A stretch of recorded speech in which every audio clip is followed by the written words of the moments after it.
Thưa các bạn, hàng năm thì cứ vào những cái ngày cuối tháng 8 âm lịch thì có hàng trăm nghìn lượt người từ khắp các cái tỉnh đồng bằng sông Cửu Long, miền Đông Nam Bộ xuôi về thành phố Rạch Giá thuộc tỉnh Kiên Giang của chúng tôi, nơi mà có cái đền thờ tượng đài anh hùng dân tộc Nguyễn Trung Trực để thắp nhang cầu khấn nhân cái ngày giỗ của cụ 1868 2022. Như quý vị biết là cụ Nguyễn Trung Trực tên thật là Nguyễn Văn Lịch, sinh năm 1838. Cụ xuất thân từ một gia đình ở làng Chài và là một nghĩa sĩ nổi danh thời chống Pháp. Trong cái sự nghiệp mà kháng chiến chống thực dân thì Nguyễn Trung Trực có hai cái chiến công nổi bật, đã được danh sĩ Huỳnh Mẫn Đạt khen ngợi bằng hai câu thơ: hỏa hồng nhật tảo oanh thiên địa, kiếm bạc Kiên Giang khắp quỷ thần. Nguyễn Trung Trực bị nhà cầm quyền Pháp hành hình vào ngày 27 tháng 10 năm 1868. Lúc này ông chỉ mới có khoảng 30 tuổi thôi. Và trước khi mà bị kẻ thù xử tử thì Nguyễn Trung Trực đã để lại cái câu nói rất là nổi tiếng: bao giờ Tây nhổ hết cỏ nước Nam thì mới hết người Nam đánh Tây. Nhiều năm qua thì cái ngày giỗ của cụ Nguyễn Trung Trực, người anh hùng dân tộc, đã được chính phủ nâng lên cái cấp lễ hội quốc gia. Và hàng năm thì lễ hội của cụ Nguyễn Trung Trực, lễ giỗ, được diễn ra từ ngày 21 đến ngày 23 tháng 9 năm nay, nhằm ngày 26 đến ngày 28 tháng 8 âm lịch năm 2022, kỷ niệm đúng 154 năm ngày giỗ của anh hùng dân tộc Nguyễn Trung Trực hy sinh 1868-2022. Cái lễ hội của cụ anh hùng dân tộc Nguyễn Trung Trực hàng năm được tổ chức thì gồm có hai phần: phần lễ và phần hội, với rất nhiều các cái hoạt động văn hóa nghệ thuật đi kèm, thu hút hàng triệu lượt khách từ khắp các cái vùng miền trong cả nước về để viếng ngài. Như quý vị biết là hôm nay mới là ngày đầu tiên. Ban tổ chức đang là chuẩn bị để cho cái ngày lễ giỗ của cụ 3 ngày chính được diễn ra một cách long trọng nhất. Thì trên cái đường mà quý vị đang là cùng với chúng tôi đi, đây là cái đại lộ Nguyễn Trung Trực trên địa bàn thành phố Rạch Giá thuộc tỉnh Kiên Giang. Thì hôm nay tôi sẽ mời các bạn cùng đi với chúng tôi xem coi là người dân Kiên Giang đang là chuẩn bị những cái công việc như thế nào rồi để chuẩn bị cho cái ngày giỗ của cụ. 2 năm vừa rồi đó thì do cái tình hình dịch Covid-19 đó các bạn, cho nên là ban tổ chức không có tổ chức phần hội mà chỉ có tổ chức phần lễ để viếng cụ trong một cái không khí rất là trang nghiêm nhưng mà ngắn gọn. Do cái tình hình dịch cho nên là không có tổ chức được rộng rãi. Còn các cái năm trước thì năm nào cũng vậy. Lễ hội diễn ra, nếu mà tính từ lúc chuẩn bị cho tới lúc kết thúc thì khoảng phải tới 10 ngày tới 15 ngày các bạn, để phục vụ cho lễ hội của ngài, thu hút nhiều triệu lượt bà con ở khắp các tỉnh, đặc biệt là bà con của tỉnh Kiên Giang, rồi tỉnh An Giang và các tỉnh lân cận như là Sóc Trăng, Cần Thơ, Bạc Liêu, Cà Mau. Tất cả mọi người đều đổ về đây để mà dự cái lễ giỗ của ngài. Thì cụ Nguyễn Trung Trực là một cái người mà vừa là có công với lại Tổ quốc trong cái công cuộc chống Pháp, mà ngài còn là một cái gương về lòng hiếu thảo của ngài. Thì chút xíu nữa đây tôi sẽ lược qua cái tiểu sử của ngài để các bạn tham khảo. Xin nhắc lại là quý vị đang đi trên đại lộ Nguyễn Trung Trực, con đường chính để dẫn vào trung tâm của thành phố Rạch Giá thuộc tỉnh Kiên Giang. Bắt đầu bước vào cổng chào. Hôm nay là tối ngày 17 tháng 9 năm 2022, ngày đầu tiên ban tổ chức đang là chuẩn bị những cái khâu đầu tiên cho cái lễ hội. Thì tôi cũng đây là xin lỗi các bạn, tôi xin giới thiệu với các bạn, đây là cổng Tam Quan, biểu tượng nổi tiếng của thành phố Rạch Giá nha các bạn. Chúng ta chính thức bước vào trung tâm thành phố. Những cái cờ hoa những cái ngọn đèn đã được người dân địa phương ở đây giăng dọc theo hai cái bên lộ để chuẩn bị cho cái đêm lễ hội lễ giỗ của ngài. Thì như quý vị đã biết đó, là Nguyễn Trung Trực sinh năm 1837, tức là năm Mậu Thìn 1868. Cụ là liệt sĩ cận đại, nhà lãnh đạo của cuộc khởi nghĩa chống giặc Pháp ở Tân An, nay là thuộc tỉnh Long An, và ở Rạch Giá, nay thuộc tỉnh Kiên Giang. Ngày xưa còn gọi là Quảng Trơn hay là Quảng Lịch, vì lúc là nhỏ ông có tên là Trơn, rồi sau khi mà tới năm Kỷ Mùi năm 1859 thì đổi là Lịch, còn Quản là cái chức quản cơ. Sau khi mà đốt tàu Esperance thì ông đổi tên là Nguyễn Trung Trực, và cái tên này được nhân dân gọi cho đến ngày nay. Cuối cùng thì quê ông ở phủ Tân An, tỉnh Gia Định, nay là thuộc ngoại ô của thị xã Tân An, Long An. Ông xuất thân trong một cái gia đình chài lưới ở hạ lưu sông Vàm Cỏ năm 1861. Hưởng ứng cái lịch Cần Vương chống Pháp thì ông chiêu mộ được một số nông dân nổi dậy đánh phá các cái đồn của Pháp ở các cái vùng thuộc phủ Tân An, lập được nhiều chiến công, cho nên là triều đình Huế phong cho ông là cái chức quản cơ. Nghĩa quân mà dưới quyền lãnh đạo của ông thì gồm một số các cái nhà yêu nước như là Nguyễn Văn Điền, Nguyễn Học, Lương Thân, Hồ Quang tổ chức một cái cuộc phục kích đốt cái tàu Esperance của Pháp trưa ngày mùng 10 tháng 12 năm 1861 tại Vàm Nhật Tảo. Và sau đó thì ông tiếp tục chiến đấu qua lại trên cái địa bàn Gia Định, Biên Hòa. Sau khi mà 3 tỉnh miền Đông Nam Bộ mất được ký cái hòa ước Nhâm Tuất 1862 thì ông được phong làm lãnh binh. Năm 1861 ông lại được triều đình phong cái chức Hà Tiên thành thủ để mà trấn giữ cái đất Hà Tiên ngày nay là thuộc tỉnh Kiên Giang các bạn. Xin nhắc lại là các bạn đang đi trên đại lộ Nguyễn Trung Trực, đường dẫn vào đình của cụ Nguyễn tại thành phố Rạch Giá.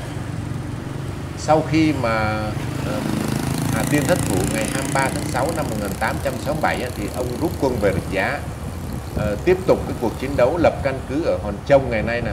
Năm 1868 thì ông cho quân đánh úp cái đồn Kiên Giang, nay là thuộc thị xã Rạch Giá, tiêu diệt địch và làm chủ cái tình hình, được thu giữ được nhiều tài liệu của giặc Pháp. Ông khi mà bị giặc Pháp tấn công ngược lại đó thì ông rút ra đảo Phú Quốc, lập cái căn cứ chống giặc lâu dài. Pháp phải huy động một lực lượng rất là hùng hậu đến bao vây và tấn công đảo. Đến tháng 10 năm 1868 thì để bảo đảm lực lượng nghĩa quân và nhân dân trên đảo, ông đã phải tự ra nộp mình cho giặc. Chúng nhiều lần dụ dỗ mua chuộc nhưng ông không ra hàng. Sau đó thì ông bị giải về Sài Gòn, và cái viên thống soái Nam Kỳ lúc đó vừa dụ dỗ ông vừa hăm dọa, và ông đã trả lời là: thưa thống soái, chúng tôi chắc rằng lúc nào ngài trừ cho hết cỏ trên đất nước Nam thì lúc đó ngài mới may ra diệt trừ được những cái người ái quốc của xứ sở này. Sử cũng ghi lại là chúng không có dụ ông ra hàng được. Cuối cùng thì chúng dùng cái kế bận là bắt mẹ của ngài và yêu cầu là ngài phải ra hàng. Thì vì có chữ hiếu của đối với mẹ mà cụ Nguyễn đã phải tự ra nộp mình giặc Pháp, cho nên là ngài có ngoài cái tinh thần yêu nước, ngài còn có cái chữ hiếu rất là cao đối với người mẹ của mình. Cuối cùng thì giặc Pháp đem ra ông ra hành hình ở Rạch Giá vào ngày 27 tháng 10 năm 1868. Lúc đó ông có 31 tuổi thôi. Và để tỏ lòng biết ơn ông thì hiện nay nhân dân thờ cúng của ông ở nhiều nơi. Trong đó là tiêu biểu nhất là đền thờ anh hùng Nguyễn Trung Trực tại Long An, đền thờ Nguyễn Trung Trực tại Rạch Giá và đền thờ Nguyễn Trung Trực tại Gành Hầu của Gành Dầu của Phú Quốc. Tới bây giờ là các bạn đã đến cái chỗ mà trước đây là gọi là chợ Nhà Lòng cũ đó các bạn. Chợ Nhà Lòng cũ, các bạn nào có đi đến Rạch Giá những cái năm trước thì đều biết cái địa điểm này. cái đây là cái chợ Nhà Lồng, hay là còn gọi là cái trung tâm thương mại lớn hồi xưa tới bây giờ. Lúc đó có cái tượng cụ Nguyễn ở trước cái mặt tiền của chợ Nhà Lồng. Sau này thì do cái nhu cầu phát triển thì cái chợ Nhà Lồng được di dời vào cái đường 30 tháng 4, cách đó khoảng chừng 3 cây số. Nguyên cái chợ Nhà Lồng cũ đó thì được cải tạo lại và để dành riêng cho cái nơi mà thờ tự cụ Nguyễn. Nguyên cái công viên đó các bạn thấy trước mặt các bạn đó là cái công viên Nguyễn Trung Trực, trước đây là Nhà Lồng cũ. Các bạn thấy rằng có rất là nhiều đèn hoa sặc sỡ đang là chuẩn bị cho cái ngày lễ giỗ của cụ.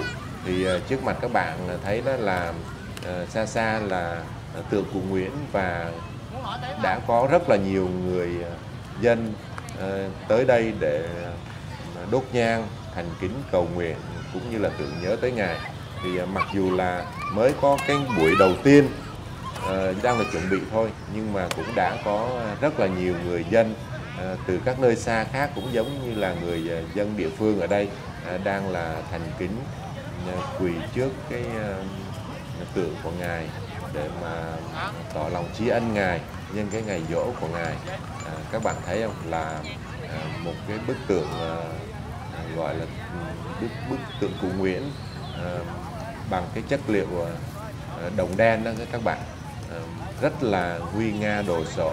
Các bạn thấy không, từ xa là tượng cụ Nguyễn, ở bên ông đeo một cái gươm biểu tượng cho sức mạnh của cụ, và ở dưới là rất nhiều người dân đang là đốt nhang thành kính trước cái bức tượng của Ngài để cầu nguyện cũng như là để tưởng nhớ tới cái ngày giỗ của cụ Nguyễn. Đối với lại người dân Nam Bộ của chúng ta đó ngoài cái việc sùng bái Ngài như là một vị anh hùng, còn nêu cao cái tấm gương có chữ hiếu của Ngài đối với lại một người làm con đối với cha mẹ. Vì chữ hiếu mà Ngài đã phải tự ra nộp mình để mà cứu mẹ cũng như là cứu người dân ở địa phương khỏi bị giặc Pháp người ta tra tấn các bạn. Đó là một cái gương tới bây giờ thì đã được nhà nước phong lên cái lễ hội cấp quốc gia rồi các bạn.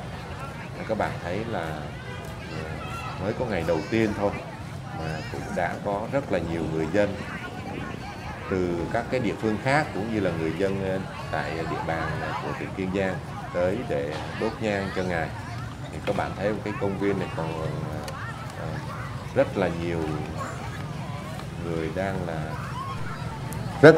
nhiều người dân địa phương cũng như là các cái tỉnh lân cận tập trung đến để viếng Ngài nhân cái lễ giỗ 154 ngày mất của vị anh hùng dân tộc Nguyễn Trung Trực đã hy sinh vì đất nước, vì vận mệnh của quốc gia, cũng như là vì cái chữ hiếu mà Ngài đã phải tự nộp mình cho giặc. Thì các bạn thấy không, là cái một vị anh hùng đã được chính phủ nâng lên cái tầm lễ hội của quốc gia. Thì đây là một cái bảng ghi là anh hùng dân tộc Nguyễn Trung Trực. Các bạn thấy rõ không ạ? Thì đối với người dân Kiên Giang của chúng tôi đó thì rất là tự hào, bởi vì đây là một cái lễ hội lớn cấp quốc gia và tập trung hàng triệu lượt người tới mỗi năm để mà viếng Ngài. Thì đây là một cái niềm tự hào không những là của người dân Kiên Giang, của các cái người bà con thuộc các cái tỉnh Nam Bộ, mà còn là của cả nước chúng ta nữa. Thì như các bạn thấy đó, thì ở khắp các nơi trên đất nước của mình, chỗ nào cũng có những cái đền thờ dù to dù nhỏ để thờ Ngài, như là một cái tấm lòng tri ân đối với vị anh hùng của Việt Nam chúng ta. Thì các bạn thấy không, rất là nhiều người thành kính cầu nguyện trước cái tượng của Ngài. Đây là cái nơi đặt bức tượng của Ngài từ trước năm 1975 thì chính quyền Sài Gòn cũng đã cho lập đền thờ của Ngài ở đây, và cho tới bây giờ thì đền thờ đó được chỉnh trang khang trang hơn, dành nguyên một cái khu đất rộng là cái chợ Nhà Lồng cũ để làm cái công viên và là cái nơi để cho mọi người đến để thờ tự Ngài. Thì các bạn thấy không, rất là đông bà con ở các nơi tập trung đến, mặc dù là mới là ngày đầu tiên thôi. Thì cũng qua cái lễ hội này, nếu mà các bạn có thời gian, xin mời các bạn đến với Rạch Giá của chúng tôi để tham quan cũng như là để viếng một vị anh hùng, không những là của người dân Nam Bộ chúng tôi mà còn là vị anh hùng của cả dân tộc Việt Nam.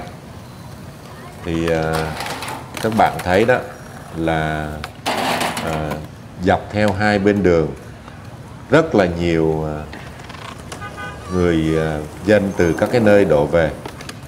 Vâng, các bạn thấy là tấp nập cờ hoa để chuẩn bị cho cái ngày lễ giỗ của cụ được diễn ra một cách long trọng nhất. Thì cũng xin nhắc lại là rất là nhiều các cái mạnh thường quân góp công góp của, góp hàng trăm tấn gạo, rồi thực phẩm, thức ăn, nước uống để mà cùng với lại ban tổ chức nấu cơm để đãi tất cả những cái người mà đến đây viếng Ngài, thì đều được ban tổ chức mời dùng cơm, rồi có chỗ nơi để mà nghỉ ngơi qua đêm đối với những cái người ở xa. Các cái anh em ở các nơi khác, những cái vị mạnh thường quân cũng đóng góp rất là nhiều, vừa công sức vừa tiền bạc để mà góp phần làm cho cái lễ hội của cụ Nguyễn nó được thành công tốt đẹp, cũng như là bày tỏ cái tấm lòng của người dân đối với lại cụ Nguyễn. Đây là lư hương trước cái bức tượng của Ngài, đang là nghi ngút khói. Mặc dù là cái mới có cái ngày đầu tiên thôi, mọi công tác cho lễ hội mới được bắt đầu thôi, thì đã có rất nhiều bà con đến với lại Kiên Giang.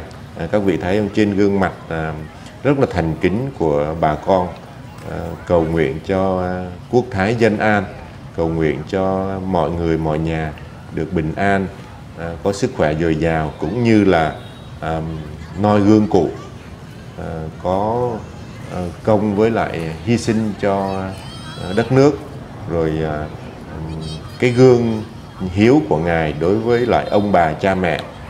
Mọi người đang là thành kính dâng lên những cái lời cầu nguyện cho riêng mình cũng như là cho cả dân tộc của chúng ta.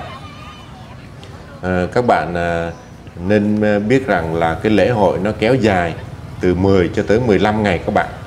Mặc dù là chỉ có 3 ngày chính thôi, nhưng mà cái công tác chuẩn bị cũng như là các cái phần hội được diễn ra rất là nhiều những cái hoạt động văn nghệ, văn hóa, thể thao, cũng như là đốt đèn hoa đăng ở dưới bờ sông Kiên. Thì nó kéo dài từ 10 cho tới 15 ngày. Rồi các cái hoạt động văn hóa khác cũng được diễn ra ở đây. Các bạn thấy là đây là cái dòng sông trước cái đình của thờ cụ đó các bạn, đã bắt đầu trang trí cờ hoa rất là sặc sỡ rồi các bạn nha. Mời các bạn cùng với tôi đi một vòng để xem coi là các cái hoạt động nó được diễn ra như thế nào rồi. Vâng, các bạn thấy không, rất là nhiều ánh đèn bắt đầu lung linh sặc sỡ. Mọi người thì cũng đang là tất bật, người thì góp công, người thì góp của cho ban tổ chức để cái lễ hội nó được diễn ra một cách long trọng và được tốt đẹp nhất. Mong là năm nay trời không mưa để cho lễ hội nó được diễn ra tốt đẹp. Thì tôi đang đứng ở trên cái cầu bắc ngang qua cái sông Kiên nha các bạn ha, để quay lại cái dãy đèn hoa đăng ở dưới sông này cho các bạn xem nha. Hai bên bờ là những cái hàng quán, những cái tiệm mà bán đồ lưu niệm cũng bắt đầu đang là tấp nập rồi nha các bạn ha. Các bạn thấy không? Đây là cái dòng sông chảy ngang qua cái trước đình Cụ Nguyễn các bạn. Thì trước ở dưới dòng sông đó là một dãy đèn hoa đăng nha các bạn. Người ta giả lập bằng những cái đóa hoa sen rất là lớn để chảy trôi theo cái dòng nước như vậy đó các bạn. Hai bên là ánh đèn rực rỡ, các bạn thấy không? Giống như là một dòng sông Sen của Pháp vậy các bạn. Rất là xa hoa, rất là diễm lệ, rất là hoành tráng để mà chuẩn bị cho cái ngày lễ giỗ của Cụ Nguyễn. Các bạn thấy không? Những cái đèn hoa đăng ở giữa dòng sông đó, cái màu đỏ đó các bạn. Đó là những cái bông sen giả lập rất là bự các bạn. Người ta cho nó trôi theo cái dòng sông như vậy để mà trang trí cho cái lễ hội nó được bắt mắt hơn, nó được trang trọng hơn, cũng như là nó tạo nên một cái lễ hội phong phú. Hai bên bờ sông là rất là nhiều những cái tiệm bán đồ lưu niệm nha các bạn ha. Các bạn thấy không? Đây là cái con đường chính mà đang là dẫn xuống đình nè các bạn ha. Mời các bạn đi theo với chúng tôi để xuống đình coi các cái hoạt động ở đình tới lúc này nó được diễn ra như thế nào rồi. Vâng, rất là nhiều đèn hoa sặc sỡ cũng như là cờ phướn hai bên đường, rất là trang trọng các bạn. 2 năm liền chúng tôi không có được tổ chức, lý do là đại dịch Covid-19 đó các bạn. Thì 2 năm qua chỉ có tổ chức một cách đơn sơ thôi, không có được tổ chức phần hội, mà phần lễ cũng đơn sơ trong cái phạm vi nhỏ hẹp do cái tình hình dịch bệnh. Còn năm nay thì dịch bệnh đã được khống chế và những cái lễ hội đã được tổ chức lại bình thường các bạn. Các bạn thấy ở dưới dòng sông là một cái dãy đèn hoa đăng nha các bạn ha, giả lập bằng những cái đóa hoa sen rất là đẹp ở giữa dòng sông. Đây là cái cổng chào của đình nha các bạn ha. Đã bắt đầu vô tới cái địa bàn của đình rồi, của Cụ Nguyễn rồi nha các bạn. Cái vòng cung đèn sáng đó là cái cầu đi bộ nha các bạn. Do cái lượng khách tập trung đến rất đông cho nên là chính quyền địa phương có làm một cái cầu để đi bộ qua cái khu mà bán hàng lưu niệm đấy các bạn ha. Thì trước mặt chúng ta là đình Cụ Nguyễn nha các bạn. Bây giờ đã là 9 giờ tối rồi cho nên là cổng đình cũng đã được đóng lại rồi. Chúng ta không có thể vô bên trong được, thì quay lại ở phía bên ngoài để cho các bạn xem thôi. Thì đã có băng rôn treo ở đằng trước rồi. Thì đây là cổng chính của đình Cụ Nguyễn nha các bạn ha. Rất tiếc là chúng ta chưa có vô trong được. Thì tới ngày mai chúng tôi sẽ cập nhật cho các bạn xem coi là các cái hoạt động bên trong như thế nào. Và 3 cái ngày chính thì ban tổ chức sẽ mở cửa 24/24 để cho người dân được vô viếng ngài, đốt nhang dâng hương cho Cụ. Sẽ mở cửa 24/24, lúc đó chúng tôi sẽ quay lại để phục vụ cho các bạn. Trước mặt các bạn là cái cầu đi bộ nha các bạn ha. Cái cầu đi bộ này là để mà cho người dân đi qua bên kia bờ sông để tham gia những cái phần hội ở bên đó, cũng giống như là đi chợ mua những cái vật phẩm lưu niệm ở bên đó. Mời các bạn đi vô phía bên hông của của đình Cụ coi là có những cái hoạt động gì khác nữa không. Trước mặt các bạn là một cái khu nhà tiền chế mới được dựng lên. Vâng, rất là rộng lớn các bạn, có đến tầm 3-4 ngàn mét vuông. Thì ở đây người ta làm những cái mái nhà mà tiền chế như vậy, và có rất là nhiều võng nha các bạn, để cho các cái khách thập phương nơi xa đến viếng ngài thì có chỗ nghỉ ngơi nha các bạn. Các bạn thấy không? Đã có một số người ở nơi xa đến, họ cũng đang nằm nghỉ ở đây. Thì ban tổ chức rất là chu đáo, ngoài đãi cơm, đãi cơm mặn, cơm chay, còn có cái nơi để cho khách thập phương tới viếng cụ nằm nghỉ qua đêm các bạn. Cũng có rất là nhiều người đang là nằm nghỉ ngơi ở đây, các bạn thấy không? Rất là rộng lớn nha các bạn, khoảng 4-5 ngàn mét vuông các bạn, nhà tiền chế, gồm có 4-5 dãy song song với nhau, để cho người dân mắc võng ở đây nghỉ qua đêm khi mà những cái vị khách ở nơi xa tới đó các bạn. Do cái lượng khách tới rất là đông trong những cái dịp này, cho nên là nhà nghỉ khách sạn thì thường là cũng bị cháy hết, cháy phòng hết các bạn. Nên là ban tổ chức cũng làm sẵn những cái khu như thế này để giúp cho người dân ở nơi xa đến có chỗ ăn, chỗ nghỉ. Đây là một cái việc làm hết sức ý nghĩa của ban tổ chức, và cái sự góp công góp của các cái vị mạnh thường quân các bạn. Ngày mai thì chúng tôi sẽ quay lại cái chỗ phục vụ ẩm thực cho các cái vị khách nơi xa đến, để chúng tôi sẽ quay lại cho các bạn xem. Các bạn thấy rất là nhiều võng đã dang sẵn rồi để cho các cái khách thập phương tới có chỗ nghỉ ngơi. Rồi bây giờ mời các bạn cùng với tôi đi qua cái cầu đi bộ nha các bạn ha. Cái cầu đi bộ này là cái cầu để cho chúng ta đi qua bên kia bờ sông, để chúng ta qua cái nơi mà tổ chức các cái phần hội đó các bạn, gồm có văn nghệ, rồi có bán những cái quà lưu niệm, và có các cái trò chơi dân gian cũng ở cái khu vực bên kia. Xa xa đó là cái cống ngăn mặn nha các bạn.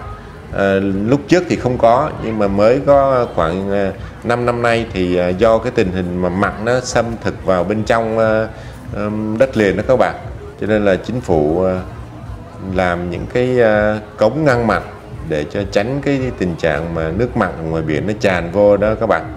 Đây là cái cầu đi bộ nha các bạn ha. Tôi đứng xa để quay lại cho các bạn xem. Dưới sông là những cái ngọn hoa đăng màu đỏ đỏ đó các bạn, mô phỏng cái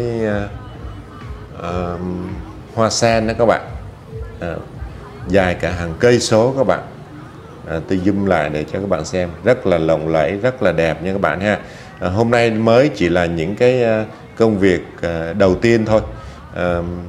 Từ ngày mai, ngày mốt trở đi thì nó sẽ còn lộng lẫy hơn, nó sẽ hoàn thiện hơn. Lúc đó chúng tôi sẽ quay lại để phục vụ các bạn. Các bạn thấy không, là nó sẽ còn lộng lẫy, sặc sỡ và nó hoành tráng hơn rất nhiều lần như thế này. Bởi vì hôm nay mới là cái ngày đầu tiên thôi. Các bạn thấy ở dưới dòng sông, những cái ngọn hoa đăng đã được sáng đèn lên để cho phục vụ các cái vị khách thập phương tới viếng đình Cụ Nguyễn. Các bạn thấy không, những cái hoa sen rất là lớn nha các bạn. Ở trên đó người ta gắn những cái tấm pin năng lượng mặt trời đó các bạn, để cho nó được sáng liên tục ngày đêm nha các bạn ha. Quay lại một lần nữa để cho các bạn xem. Nếu mà một vài ngày nữa thì cái khâu tổ chức nó được hoàn thiện hơn thì nó sẽ còn đẹp hơn rất là nhiều lần như thế này. Mong rằng trời nó sẽ không có mưa để cho lễ hội nó được diễn ra một cách tốt đẹp nhất có thể nha các bạn ha. Đây là một cái tấm lòng của người dân Kiên Giang nói riêng, và tấm lòng của đồng bào cả nước nói chung dành cho Cụ Nguyễn, một con người, một vị anh hùng của dân tộc, và là một cái người đại nghĩa, đại hiếu nha các bạn. Cụ đã vì chữ hiếu giặc Pháp bắt mẹ của cụ, và lúc đó thì cụ mới phải chấp nhận, vì chữ hiếu mà chấp nhận ra hàng nha các bạn ha. Rồi mời các bạn đi qua cầu nha. Ngày đầu tiên thôi mà rất là nhiều du khách tới nha các bạn ha. Du khách người ta đi qua đi lại để mà người ta qua đình, rồi người ta qua bên cái khu chợ nha các bạn ha, khu hội chợ, cái khu biểu diễn các cái hoạt động văn hóa nghệ thuật, cái phần hội đó để phục vụ cho cái phần lễ nha các bạn ha. Và cái cầu rất là đẹp nha các bạn. Cầu đi bộ nha các bạn, người ta làm những cái bậc cho nên là xe không qua được. Xa xa là cái các bạn có thấy không, đó là cái cống ngăn mặn nha các bạn ha. Để tránh nước biển nó tràn vô, nó xâm thực vô vùng nước ngọt nha các bạn ha. Cách đây một vài năm khi mà chưa có cái cống này đó, thì vào những cái tháng hạn nó có khi là nước mặn nó xâm thực vô cả mấy chục cây số các bạn. Có năm nó vô tới 30-40 cây số nước mặn nó tràn vô, nên bây giờ chính phủ đã phải làm những cái cống ngăn mặn như vậy các bạn. Các bạn thấy hai bên cờ hoa rất là sặc sỡ nha các bạn. Thích nhất là ngắm cái dãy đèn hoa đăng ở giữa dòng sông nha các bạn ha. Và các bạn trẻ cũng rất là háo hức đi chơi ở những cái nơi mà đang là diễn ra các cái hoạt động văn hóa nghệ thuật của đình năm nay. Các bạn thấy rất là nhiều khách du lịch đã đến rồi nha các bạn ha. Ánh điện sáng rực ở như những cái tiệm bán đồ lưu niệm nha các bạn. Trước mặt các bạn là cái cổng hội chợ nha các bạn ha, cũng đã được dựng lên để chuẩn bị cho cái phần hội. Các bạn thấy không? Rất là đông ạ, rất đông nha các bạn. Đi bộ không nha các bạn ha, để tránh cái tình trạng kẹt xe thì ban tổ chức không có cho đi xe vô các bạn ha. Các bạn thấy rất là đông. Đó là mới có cái ngày đầu tiên thôi nha các bạn ha. Hôm nay là cái ngày đầu tiên bắt đầu các cái hoạt động chuẩn bị tổ chức cho lễ hội mà đã đông, đã vui, nhộn như thế này rồi. Đây là hội chợ thương mại tổng hợp năm 2022 để phục vụ cho các cái người khách du lịch đi đến tham quan nha các bạn ha. Sau khi mà vào đền viếng cụ Nguyễn rồi thì qua bên này người ta vui chơi, tham quan, giải trí cũng như là mua sắm rồi ngắm biển ở đây luôn nha các bạn ha. Các bạn thấy không? Rất là nhiều hàng quán, các cái đồ lưu niệm cũng được bày bán rất đông nha các bạn ha. Ngày đầu tiên đó các bạn. Rồi mời các bạn cùng với tôi đi dọc theo cái phố cặp bên hông này, xem coi là những cái quầy bán hàng lưu niệm nó có phong phú hay không. Vâng, đã có một số các cái em bận những cái đồ con gấu, con mèo, các cái loại giả con thú để mà cho các em mua vui cho các em thiếu nhi nha các bạn ha. Rất là nhiều du khách đang là đi chơi tại đây, vừa là đi tham quan, đi ngắm cảnh, vừa là mua sắm như các bạn ha. Rất là nhiều hàng quán đã được khai trương cho cái lễ hội năm nay. Hy vọng là một vài ngày tới thì sẽ còn rất là nhiều các cái hoạt động vui chơi khác nữa. Lúc đó chúng tôi sẽ có dịp quay lại và up lên để cho các bạn không có đi đến nơi được thì các bạn xem về các cái hoạt động để mừng, xin lỗi các bạn, các cái hoạt động để kỷ niệm cái ngày hy sinh của anh hùng dân tộc Nguyễn Trung Trực, kỷ niệm ngày hy sinh 154 năm. Các bạn thấy rất là nhiều du khách nha các bạn ha. Mặc dù là mới là ngày đầu tiên thôi thì đó là những cái nét khái quát mà ngày hôm nay, cái ngày đầu tiên thành phố Rạch Giá đang là chuẩn bị cho cái công tác tổ chức cái lễ giỗ của cụ Nguyễn năm nay. Trời rất là nắng ráo, không khí thì mát mẻ nha các bạn ha, rất là thuận lợi cho cái việc mà chúng ta tổ chức lễ hội, cũng như là cho du khách đi viếng cụ Nguyễn, cũng như là đi tham quan mua sắm, rất là phù hợp. Năm nay sau khi mà 2 năm liền Kiên Giang không có tổ chức được, thì tới năm nay khi mà đại dịch đã được đẩy lui rồi thì các hoạt động trở lại bình thường như mọi năm nha các bạn ha. Rồi trên đây là những cái nét khái quát nhất của cái ngày đầu tiên. Chúng tôi mong rằng nếu mà các bạn có dịp, mời các bạn tới Rạch Giá, Kiên Giang để tham quan cảnh vật cũng như con người Kiên Giang như thế nào, nơi mà có một vị anh hùng dân tộc đã nằm xuống tại cái mảnh đất Kiên Giang này và đã làm một cái tấm gương cho mọi người trên khắp mọi miền Tổ quốc của chúng ta noi theo. Và mời các bạn tới đây để thắp cho cụ một nén nhang thành kính như một cái lời tri ân đối với một vị anh hùng của dân tộc. Rồi xin kính chúc các bạn một mùa lễ hội an lành và hạnh phúc. Chúng tôi sẽ trở lại với quý vị vào những cái video clip của những cái ngày tiếp theo. Xin kính chào quý vị.